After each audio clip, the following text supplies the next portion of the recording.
Oke, kita sekarang masuk ke bab selanjutnya tentang transformasi Laplace. Mungkin sebelum kita bahas tentang detail materinya, kita harus tahu dulu nih, kenapa sih kita perlu gitu untuk mempelajari transformasi Laplace. Jadi kan sebelumnya kita udah bahas ya tentang sistem LTI. Pada sistem LTI yang waktu kontinu gitu ya, yang kalau kita punya sebuah black box, kita berikan input xt menghasilkan output YT, dan YT dapat dicari dengan HT konvolusi XT gitu. Nah, perhitungan konvolusi ini kan agak rumit ya. Rumit gitu. Kita harus mainan integral, dan kadang-kala nggak sederhana gitu. Makanya, ada suatu tools analisis dengan cara kita transformasikan sistem kita ke suatu domain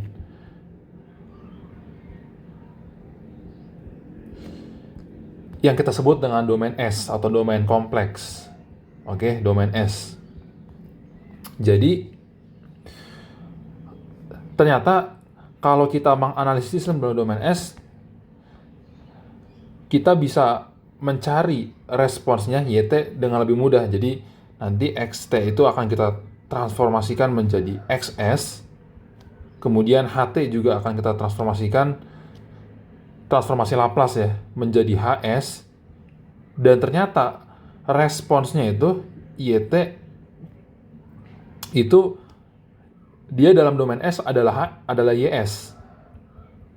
Jadi kalau di domain waktu dia harus kita konvolusikan, pada domain kompleks dia ternyata adalah sesimpel perkalian gitu. Jadi nanti kita mengubah permasalahan kalkulus menjadi permasalahan aljabar gitu. Sesimpel dikalikan gitu. Perkalian polinomial nanti jadinya. Nah, setelah kita dapat, ya kan, kita dapat YS, kita lakukan apa yang disebut dengan transformasi balik gitu untuk mendapatkan solusi YT. Nah, transformasi balik ini biasanya ada tabelnya gitu ya. Dia sudah ada penurunannya untuk kasus-kasus umum. Nanti kita biasanya sebelum kita transformasi balik, kita ubah dulu nih bentuknya. Misalkan dari bentuk perkalian pembagian polinom menjadi, misalkan kita sebut dengan dekomposisi pecahan parsial dan sebagainya gitu. Tapi intinya analisisnya bakal jadi lebih mudah gitu ketimbang kita harus konvolusi. Oke? Jadi gitu. Motivasi dari kita mempelajari transformasi Laplace untuk menganalisis sistem secara lebih mudah. Nah, sekarang gimana nih? Apa itu definisinya? Apa itu transformasi Laplace?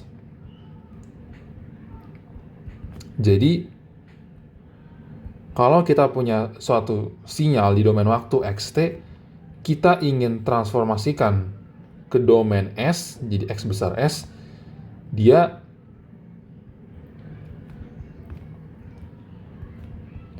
dapat kita lakukan dengan sebagai berikut. Kita integralkan minus tahingga sampai tahingga E pangkat minus ST dt. Nah, ini dikalikan fungsinya ya, yang ingin ditransformasikan. Loh, katanya nggak ada integral. Ini kok ada integral? Nah, ini kan definisinya ya dari transformasinya. Biasanya untuk kasus-kasus umum itu udah ada tabelnya gitu. Jadi kalau misalkan xt-nya itu adalah seperti yang saya bilang ya, fungsi-fungsi elementer, unit impulse, unit step, beberapa kombinasinya, ini unit ramp dan seterusnya, itu udah ada tabelnya. Artinya kalian bisa sendiri nih nurunin rumus ini sendiri, bisa gitu. Tapi nggak perlu kalian lakukan secara berulang karena ini udah ada tabelnya gitu. Ini kalian bisa turunkan sendiri nih semua rumus yang ada pada tabel ini dengan cara definisi integralnya ini gitu ya. Jadi nggak perlu kalian turunin satu persatu. Beberapa sinyal, bentuk sinyal yang umum seperti ini, kalian cukup ingat-ingat aja nih. Oh, kalau ada sinyal unit impulse, dia dalam domain S adalah 1. Kalau UT, dia adalah 1/S. Kemudian unit ramp, dia adalah 1/S kuadrat. Nah, mungkin dari tabel ini kalian akan melihat beberapa perbedaan gitu ya. beberapa kemiripan kayak ini nih, UT sama minus U minus T. Loh, ini sama-sama 1/S, tapi dia beda di ROC. Nah, apa nih ROC? ROC itu simpelnya adalah ROC artinya region of convergence. Dia daerah pada bidang S yang menghasilkan transformasi Laplace yang konvergen gitu. Jadi valid lah gitu transformasi Laplace-nya untuk nilai S gitu. Nah, in general, kalau sinyal UT seperti ini kita sebut dengan sinyal kausal ya. Sedangkan minus U minus T dia sinyal anti kausal. Makanya nanti sinyal kausal itu di sinyal kausal itu identik dengan bagian real dari nilai S itu lebih besar dari suatu nilai gitu. Oke. Jadi mungkin beberapa transformasi yang perlu diingat tuh ini atau secara lebih umum ini gitu. Jadi kalau udah hafal ini nggak perlu ingat lagi yang ini. Kemudian, nah, pengalian dengan eksponensial seperti ini pada domain waktu sama dengan transformasi gitu dari S menjadi S tambah A. Nah, jadi kalau suatu fungsi sembarang ft misalkan ditransformasikan Laplace menjadi fs gitu ya. Kalau kita kalikan e pangkat minus at, dia transformasi Laplace-nya adalah fs plus a gitu. Jadi dia menggeser di argumen fungsinya ini gitu. Ini. Kemudian mana lagi kira-kira perlu diingat? Ya, kosinus dan sinus dia pada dasarnya dapat dihasilkan dengan menggunakan ini ya, identitas Euler. Kan e pangkat jx sama dengan cos x tambah j sin x. Dari situ nanti bisa diturunkan ini bentuk ini sebenarnya.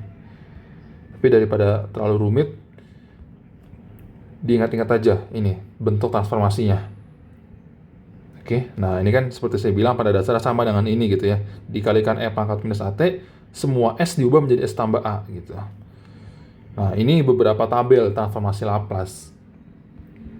Nah, kemudian mungkin ada beberapa sifat ya dari transformasi Laplace. Beberapa sifat yang cukup berguna. Lagi-lagi kalau kalian tertarik dengan penurunannya, di buku ada justifikasi kenapa sifat-sifat ini berlaku terhadap transformasi Laplace gitu.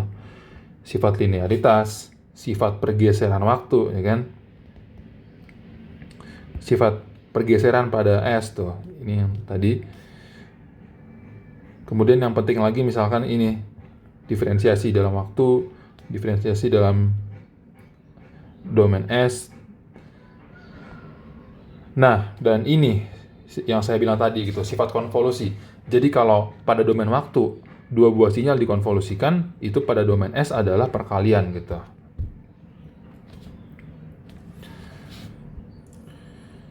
Oke, jadi mungkin biar lebih menegaskan lagi ya tentang analisis sistem LTI waktu kontinu dengan menggunakan transformasi Laplace. Jadi kita punya suatu sistem LTI yang kalau kita berikan input xt itu menghasilkan output yt, atau sistem ini kalau kita berikan input delta t gitu ya, menghasilkan output ht.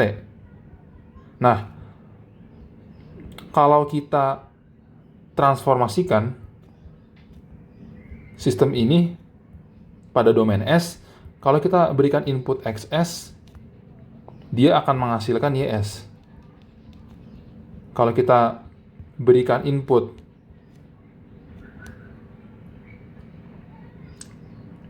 transformasi dari delta t, yaitu 1, ya dia menghasilkan output hs. Berarti nanti ys itu adalah hs dikalikan dengan xs. Nah, kita udah dapat responsnya dalam domain S, nanti kita transformasi balikan gitu untuk mendapatkan YT. Oke. Itu sedikit penekanan aja. Nah, mungkin biar lebih kebayang, kita akan coba kerjakan soal ya. Kita akan coba kerjakan soal satu dulu aja untuk video ini.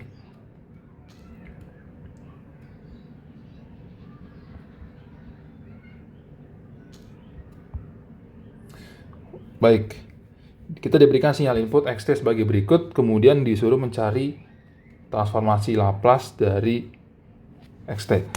Ingat tadi definisinya dari transformasi Laplace adalah integral dari minus tahingga sampai dengan tahingga xt e pangkat minus st dt. Oke? Dan ini sama dengan integral dari minus tahingga sampai integral dari 0 sampai dengan t, karena kan xt adalah ini ya, e pangkat minus at untuk range tersebut, e pangkat minus at e pangkat minus st dt. Ya, integral 0 sampai t e pangkat minus s tambah at dt berarti 1/- minus s tambah a e pangkat minus s tambah a t dari t sama dengan 0 sampai t sama dengan t. Berarti 1/- minus s tambah a e pangkat minus s tambah a t besar dikurang 1, atau 1/s tambah a 1 dikurang e pangkat minus s tambah a t besar. Oke. Nah, kemudian terkait dengan region of convergence-nya, karena nilai xt ini adalah sinyal ini adalah sinyal yang terbatas, berarti ROC-nya ini adalah keseluruhan bidang S. Keseluruhan bidang S. Kecuali S sama dengan minus A. Oke. Keseluruhan bidang S kecuali S sama dengan minus A. Gitu. Oke. Untuk video kali ini kita cukupkan dulu. Kita lanjutkan pada video berikutnya.